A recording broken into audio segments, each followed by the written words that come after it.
Why living close to your children in old age could be a big mistake. Let me share with you the story of Aunt Margaret, a lively woman who, after years of dedication to her family and career, looked forward to a fulfilling retirement. She envisioned spending her golden years surrounded by loved ones, especially her daughter Susan and her grandchildren. The idea of being an integral part of their daily lives filled her with joy. So, she made the bold decision to sell her longtime home, leave behind her close-knit community, and move to a quaint apartment just a few blocks away from Susan's bustling household. At first glance, everything seemed perfect. Margaret relished the ability to attend her grandchildren's soccer games, school plays, and birthday parties without the hassle of long drives or coordinating schedules. She loved surprising them with freshly baked cookies after school and being there for all the little moments she'd missed when they lived apart. It felt like a dream come true, a chance to make up for lost time and deepen family bonds. However, as the weeks turned into months, subtle challenges began to surface, revealing the complexities of her new arrangement. These challenges unfolded into valuable lessons that Margaret hadn't anticipated, but would profoundly impact her understanding of family dynamics and personal fulfillment. Lesson 1. The risk of becoming a burden. Margaret noticed that her requests for help started to add up. Initially, it was small favors, a ride to the grocery store, assistance with assembling new furniture, or help navigating the local healthcare system. Susan, juggling a demanding full-time job and the responsibilities of two energetic children, obliged, but often at the expense of her own rest and personal time. The unspoken strain grew. Margaret sensed that her needs were adding pressure to Susan's already hectic life, leading to feelings of guilt and worry. She hadn't intended to become an extra responsibility, but the proximity made it easy to lean on Susan more than she realized. If she had maintained some distance, she might have found alternative solutions or managed more on her own, preserving both her independence and Susan's peace of mind. Lesson 2. Loss of independence and personal identity. In her previous home, Margaret was the epitome of independence.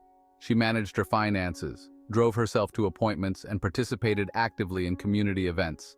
She had a network of friends with whom she shared hobbies like gardening, book clubs, and weekly luncheons. Moving to a new city disrupted this lifestyle. The unfamiliar surroundings made her hesitant to venture out alone. The local streets were confusing, and she didn't feel confident driving in heavy traffic. Gradually, she began to rely more on Susan for transportation and social interaction. Her days started to revolve solely around her daughter's family activities. Without realizing it, she let go of her routines and hobbies that once brought her joy and a sense of self. Living further away might have compelled her to maintain her independence, pushing her to explore, adapt, and retain her personal identity. Lesson 3. Strained mother-daughter relationship. Close proximity led to unanticipated tensions between Margaret and Susan. Out of love and habit, Margaret offered advice on everything from parenting techniques to household management. She'd comment on the children's diets, bedtime routines, or how Susan and her husband handled discipline. While well-intentioned, these remarks often came across as critiques rather than support. Susan began to feel undermined in her own home, and resentment quietly built up. They started having minor disagreements that sometimes escalated into full-blown arguments, conflicts that never occurred when they lived apart. If Margaret had lived at a comfortable distance, their interactions might have remained positive and respectful, preserving the harmony of their relationship. Have you ever found yourself in a tense relationship with your children like my Margaret? Comment 1 if you have. Comment 2 if you haven't. Lesson 4. Social isolation and the importance of community. Margaret underestimated how much she'd miss her friends and the sense of belonging her old community provided. In her previous town, she was active in various clubs and had a rich social life. After the move, making new friends proved challenging. The neighborhood was filled with younger families whose schedules didn't align with hers. She attended a few local events but struggled to find her place among strangers. Meanwhile, Susan and her family were busy with their own commitments, leaving Margaret with ample free time but no one to share it with. The loneliness weighed on her. She realized that being near family didn't automatically fulfill her social needs. If she had stayed in her community or found a retirement community with peers, she might have enjoyed a more satisfying social life. Lesson 5. Mutual guilt and feelings of obligation. Both Margaret and Susan began to feel a sense of obligation rather than genuine enjoyment in their interactions. Margaret hesitated to ask for help, fearing she'd burden Susan further, yet she often needed assistance. Susan felt torn between her love for her mother and the overwhelming demands on her time. She resented the additional responsibilities but felt guilty for feeling that way. Their visits became strained, overshadowed by unspoken frustrations. Open communication might have alleviated these feelings, but neither wanted to hurt the other's feelings. Living apart could have eased this tension, allowing them to appreciate their time together without the weight of obligation. Lesson 6. Missing out on personal dreams and new experiences.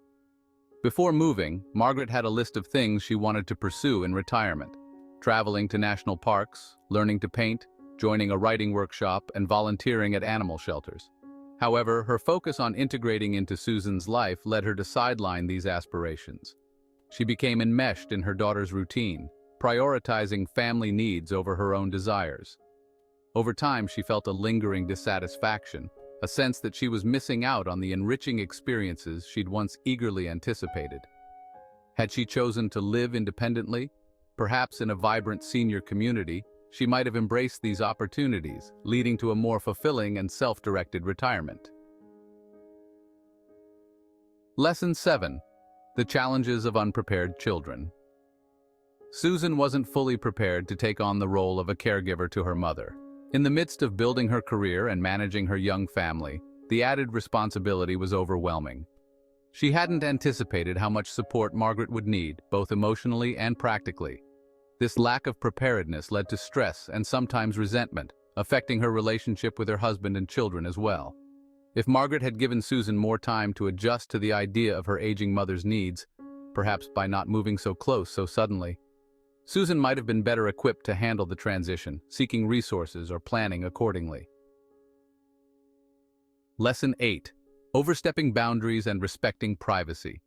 Margaret loved the idea of spontaneous visits, often dropping by Susan's house unannounced with homemade treats or to share a thought. Initially, Susan appreciated these gestures, but over time she began to feel her personal space was being encroached upon. She cherished the little downtime she had, and sometimes just wanted to relax without entertaining guests, even if it was her mother. Margaret didn't realize that her well-meaning visits were causing discomfort. A conversation about boundaries might have helped, but the proximity made it easy for habits to form before issues were addressed. Living further apart would have naturally enforced boundaries, requiring planning for visits and respecting each other's schedules. Lesson 9. The complexity of grandparenting roles. Margaret adored her grandchildren and envisioned being the fun, loving grandmother who was always there for them. However, she didn't anticipate becoming a primary caregiver. Susan began relying on her for regular childcare, assuming Margaret had the time and energy. While Margaret enjoyed spending time with the kids, the physical demands were taxing. She missed having the freedom to pursue her own activities and sometimes felt taken for granted. Setting clear expectations about her availability could have prevented this situation, but the ease of proximity blurred those lines. A bit of distance might have allowed Margaret to enjoy her grandchildren on her terms, preserving her energy and enthusiasm. Lesson 10. The impact of parenting disagreements.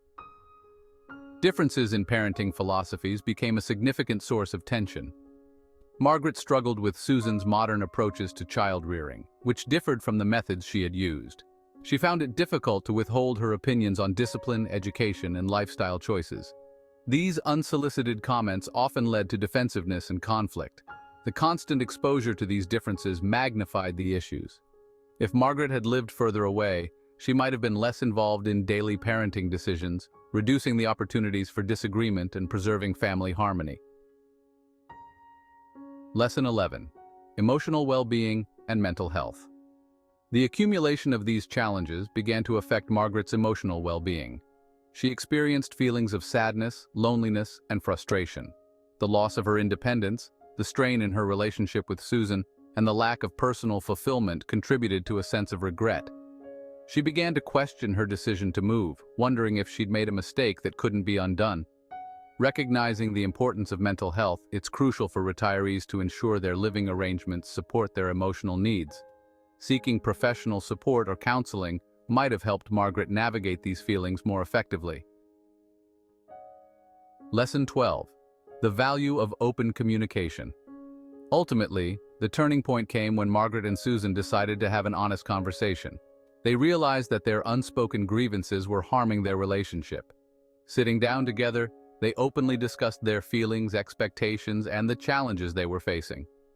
This dialogue allowed them to understand each other's perspectives and acknowledge the unintended consequences of their arrangement. They agreed to make changes to improve their situation, highlighting the importance of open communication in resolving family issues.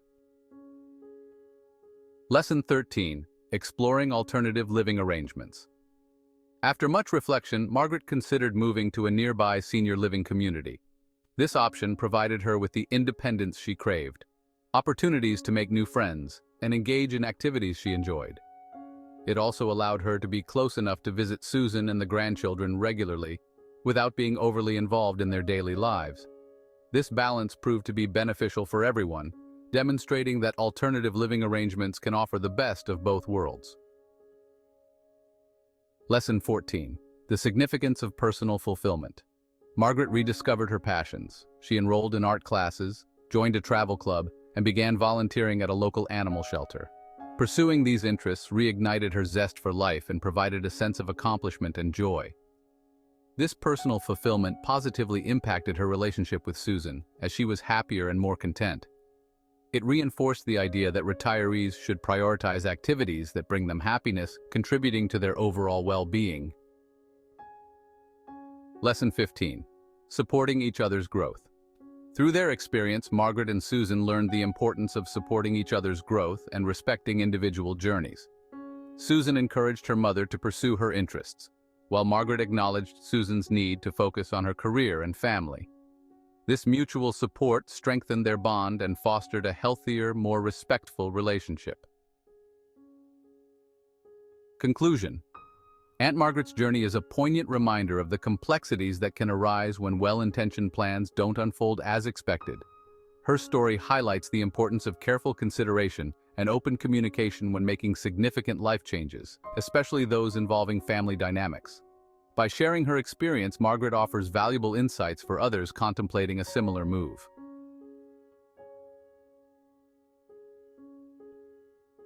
Key takeaways for retirees and families.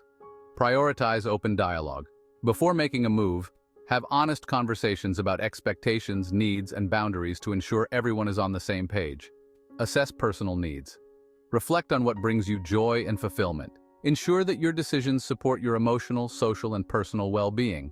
Maintain independence. Strive to stay self-reliant, which can boost confidence and reduce the potential burden on family members. Set clear boundaries. Establish guidelines for visits, assistance, and involvement in each other's lives to prevent misunderstandings and preserve relationships. Respect individual choices. Acknowledge and honor differences in lifestyles, parenting styles, and personal decisions to minimize conflicts. Seek social engagement. Actively pursue opportunities to connect with others who share your interests, fostering a sense of community and belonging. Consider professional support. Don't hesitate to utilize services designed to assist with daily tasks, healthcare, or other needs, relieving pressure on family members. Explore alternative living options. Research different housing arrangements that offer independence while keeping you connected to loved ones. Embrace personal growth. Continue learning, exploring, and engaging in activities that stimulate your mind and spirit. Recognize the impact on children. Understand that your choices affect your adult children, who may have their own challenges and limitations. By thoughtfully considering these aspects, retirees can make informed decisions that enhance their quality of life and foster healthy, fulfilling relationships with their families. Margaret's experience teaches us that while the allure of being close to loved ones is strong, it's essential to balance that desire with personal needs and mutual respect.